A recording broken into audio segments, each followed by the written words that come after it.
What is up guys, Josh here, welcome back to part 4 of Bunny Boiler. Now, we ended off finishing the test, and now we gotta follow Mr. Oswald Bandius to wherever he's gonna lead us. Why is continue not working? Well that's, this, be right back. This is gonna take a while.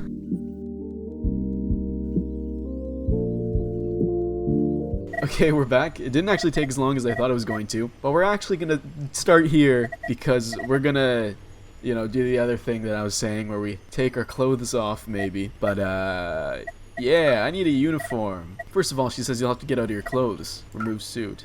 Obeying Elf, you self-consciously start to remove your suit, feeling her predatory gaze over your exposed body. You drop your clothing onto the ground and stand in your underwear, feeling a drought from the doorway against your goose-pimpled skin. Elf seems in no hurry to pass you the item, simply letting her gaze take you in. Yes, you'll be my loyal soldier, she says, jumping off the chair and approaching you. Stay still, arms by your side. Okay. She gets close enough for you to feel her breath on your neck and places her hands on your chest. Her smooth lips glide against yours and part to open your mouth up, into which she slides her tongue. As she kisses you, you feel the tips of her fingernails slowly drawing down your chest and then your stomach. She laughs as she pulls away. Yes, you'll do alright. I like it when my soldiers are this eager to serve me. Of course, they always are. Now close your eyes. You do as commanded and feel a rough fabric being placed over the top of you and open your eyes to find that you're now wearing a grass-green tunic top. Very fetching, Elf laughs.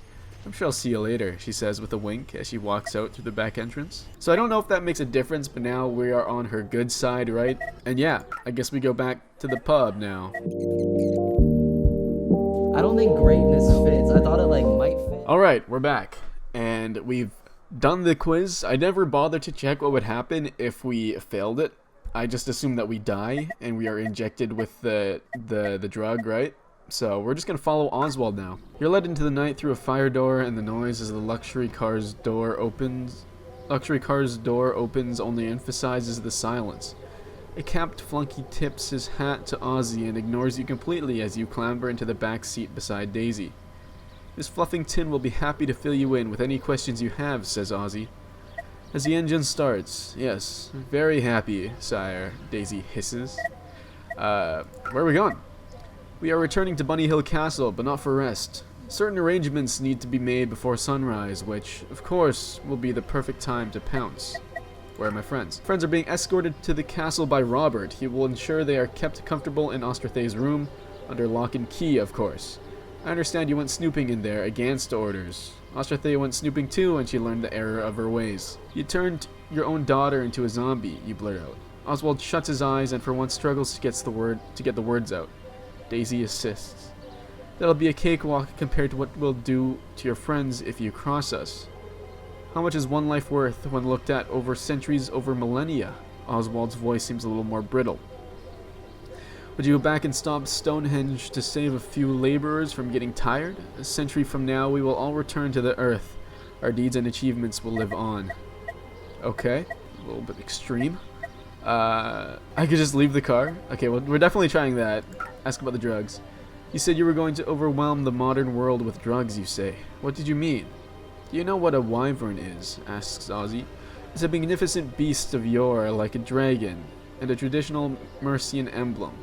Sometimes the past cannot be exactly replicated, but in spirit, we have a legion of wyverns ready to fly across the land into battle. Apparently this is what Ozzy considers to be an adequate answer, but you're not getting any more out of him. Fuck it, let's just leave the car and see what happens.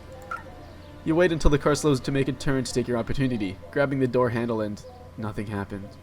Child locks on, Daisy, says Daisy. We don't want any accidents, at least any unnecessary ones.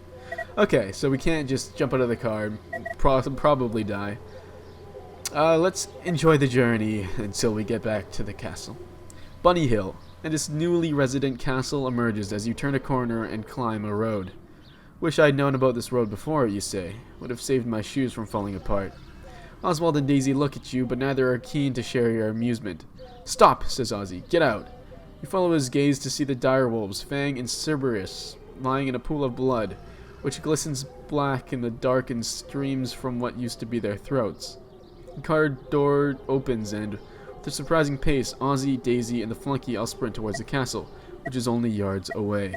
So I can run to the castle or run away. I feel like running away isn't a good option, but it's not like I can, it auto-saves, right? So whatever option I choose is the option I have to stick with. We're gonna try running away.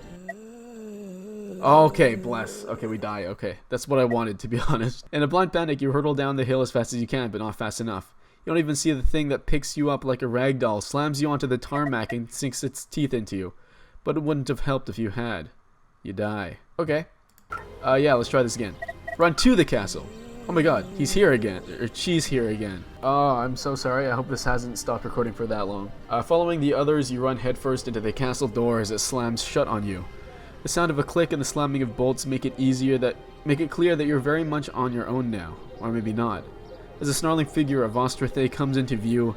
Hello, Faye, you say desperately. We're friends, you helped me. Trying to focus on your dazed head, you spot a side entrance you judge to be reachable. But you'd better make a decision quickly. Well, oh shit, we could kill her, we could heal her, fight, run to the door, run past her. I assume all of these we're probably gonna die, but we're gonna try anyways. Yeah, you fight her, you die. Sick. Run to the door. Oh, it worked. Oh shit. No. Wait. Nah, fuck. Are you kidding me? Your eyes glance to the door, so do Faye's. You run at full pelt towards it, so does Faye. You grab the handle, turn, and barge into the door without knowing whether it's locked or not. This time your luck holds and you are able to enter the room, ram the door shut, and slide a bolt in place. A tremendous bang leaves the door warped, and you brace yourself for Faye's second attempt at getting through. But there is no more. Blue Valkyrie, are you okay? Blue Valkyrie, asks a tiny voice. You slump down a wall, try to relax your breathing, and only just notice you're in an old-fashioned kitchen and thankfully alone. You are not Blue Valkyrie, states the voice. Sir, madame, please respond. Sir is fine, madame would be more appropriate. Is this asking, like, who we are, I guess? Wait, no, I don't know. Sir is fine. Very well, sir, says the voice. Whose location are you trying without success to establish? Are you friendly? Yes, I am friendly. You hear the voice sigh. You know, it doesn't even matter if you're friendly. We need to stop Mandius, and we can only do this if you can locate Blue Valkyrie. The spy, you ask? They killed her. Really? I understand they killed an unfortunate woman called Gemma Flowers, says the voice. Have you located the walkie-talkie yet? No, I can't find it. The voice pauses and then sighs. It's in the bread bin. Be aware, it is only set up to receive transmissions. You rummage around the kitchen and take the device. So, who's Blue Valkyrie, you ask? But you are now talking to yourself. Oh, so I can leave the castle. Phase attack on the door has left the locking bolt warped as well. There's no way of opening it. Son of a bitch. Okay, I don't know if I want to restart and give her the Turea and maybe keep the darts to see what that does. But since we still have it, maybe there's an opportunity in the future. And if not, I'm honestly willing to go through the whole story just to give it to her to see what would change. But we'll see what happens then. Let's examine the kitchen, I guess, first. Like the rest of the castle, the kitchen is newly built but designed to look old-fashioned. Right down to the hanging windfowl, herbs, and vegetables, which make you wonder if you've got an hour to spare to prepare a meal. Probably not, you think, and simply help yourself to a few snacks. Thinking danger may be ahead, you check the drawer for knives, but the cutlery and utensils drawers are bare. The only other curiosity is a small panel in the wall with a simple lock. It doesn't open. So we can't go aside. We're going to have to look further into the castle. You're in a narrow corridor with a spiral staircase that leads downwards. A metal grill with a sign, no access, temporary security measure, prevents you from climbing up. At least most of the other rooms look open. So before downstairs, I guess we'll go to the antechamber, which seems very dark.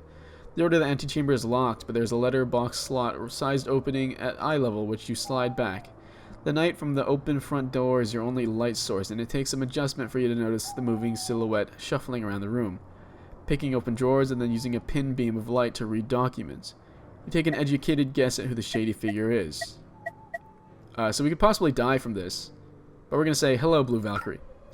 The torch beam shuts off and the figure freezes and then moves to the doorway, seemingly unsure about whether to flee. I got your walkie-talkie, you say, in a tone of voice you might use while approaching a timid animal. I don't like Ozzy either. I'm your friend. We can help each other. This has no impact on the figure, and you realize you'd going to have to force their hand. Time to raise the stakes. Hello. We have to figure out who it is. What the fuck? Why do I feel like it could be one of my friends? But at the same time, that doesn't make that much sense, right? So Claire, could it be Daisy? I feel like that is the most stupid answer, but like, what if it's possible? Clearly your guess could have been better. Son of a bitch. And I can't even go back in time! Parlor. You're in the parlor where you first spoke to Ozzy approximately a lifetime ago. A grandfather clock sonorously marks the seconds and you spot a message in a window panel you hadn't noticed before. The table also stands by the fireplace. Oh my god. Okay, this game. Man, this game. Examine the panel. An engraved message reads, amidst the hour of witching beneath the blue moon's gaze, passage will be granted, but what goes through me stays. Okay. On further examination, you find slight gaps in the paneling that could well indicate that there may be more than meets the eye here. Spotting a notepad on the table, you jot down the poem for future reference. Good, good. Examine the table. The old-fashioned table contains a blank pad of Mercia coat paper and some cheap plastic pens and a small key, which you take. Examine the clock. Amidst the silence of the parlor, the grandfather clock takes on an imposing personality of its own. You wonder if there's anything you could do with it, but there's no obvious way to open it.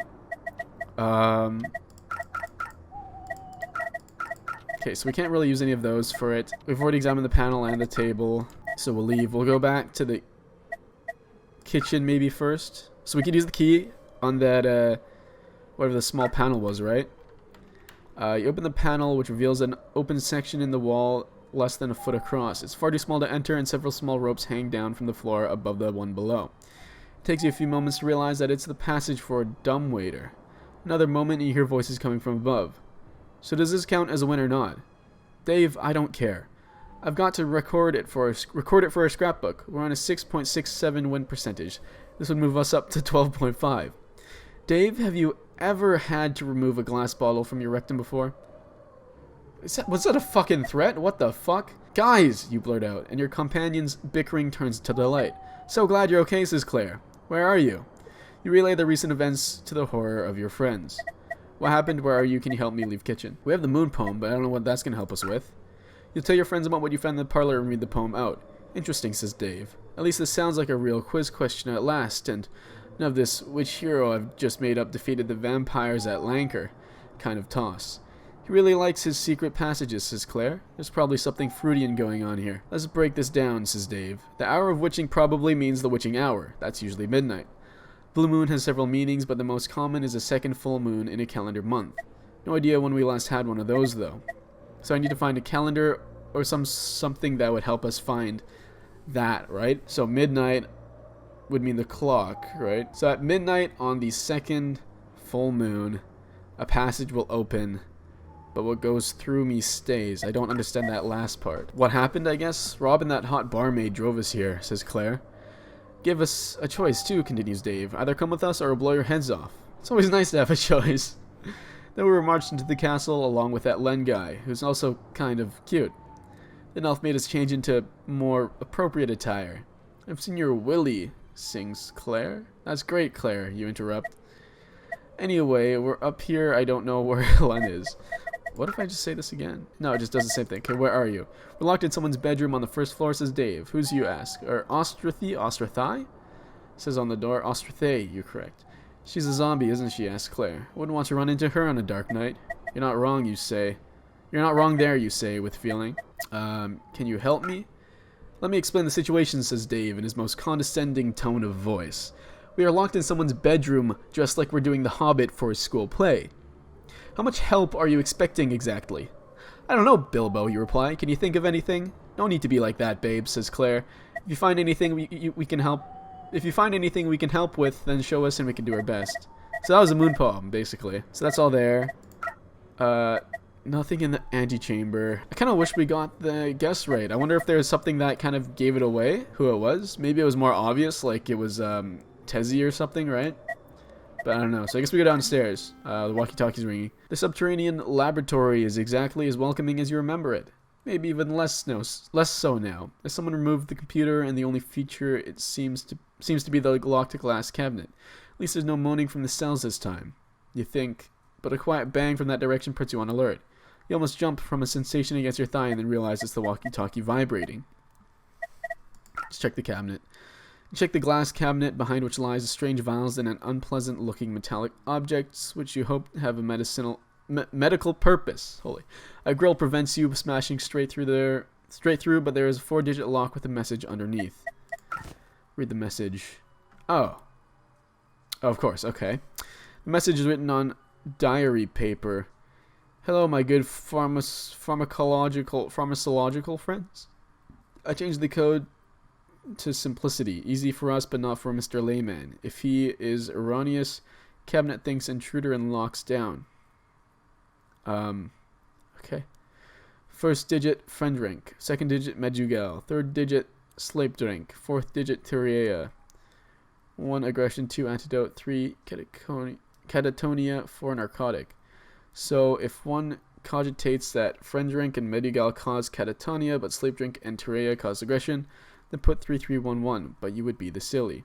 Dr. Krova. You take the note considering that you should probably have guessed the author without signing her name. Without her signing her name, yes, due to the English. So this has like full moon thing, right? Wait, no. That's the second full moon. 31st? I'm confused a little bit. Because it has the moons. There's the first full moon. Here's the second full moon. So the 31st.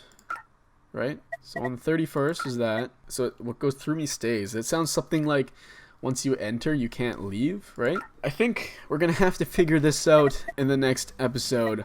I hope you all enjoyed. If you did, please like, comment down below, and subscribe for more content from this channel as I post somewhat often. And other than that, I'll see you all in the next one.